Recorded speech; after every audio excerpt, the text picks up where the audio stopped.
Hey guys, just a quick update to show you some of the new quality of life features that have been rolled over to the beta site, as well as an update to the Waypoint system. So I have a model here, this one from Sketchfab, and what we are initially met with is just this giant overview of the model, right? Previously, you'd have to go in, if you want to set your waypoint, you'd have to kind of manually go in and figure things out. But now we have a new option here. So now you can click this, click anywhere on the model, and it'll move you approximately a meter away from your exact point, just avoiding you going through the floor and through walls and stuff like that. So I can click there, and now I'm inside there, and I can much quicker adjust my position and figure out where I want to be to set up my waypoints. There's also another option in here you may have noticed as well, the current input mode. So by default, you used to just be in the editor controls, which gives you full keyboard and mouse navigation or touch navigation if you're on mobile. You can, if you want, now change it to a different mode if you are so inclined. Normally this is done by Waypoints, but if you need a quick way just to kind of preview how things are going to look, you can do it through that method. And then again, if you want to do the opposite of the move to point on model and get kind of everything into view, you have this button, which will zoom out. And then using the combination of these two, you can really zip around your model before you set up the waypoints and kind of figure out how you want to set things up. Okay, so speaking of waypoints, what we're going to do is we're going to go back to the start. So I'm going to fit everything back in there, and I'm going to start in this area here. So I will use move to point on model, and we'll start probably around here. Probably, I don't know, that looks nice. A little ahead of the wall, though. I saw some of it peeking through behind me.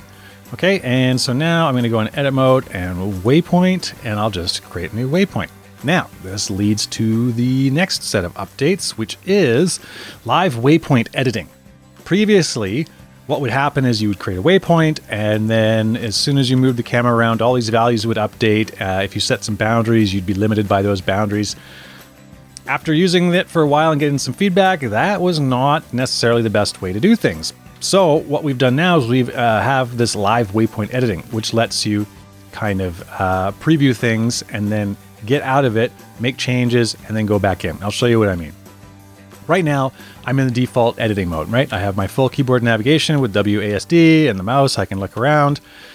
However, our waypoint is set to orbit. So if I want, I can click this live waypoint editing here, and you'll see now that I'm in this orbit mode, and these values update as they did previously because I'm previewing it live. However, I can't move around with the keyboard because I'm in this orbit mode, right?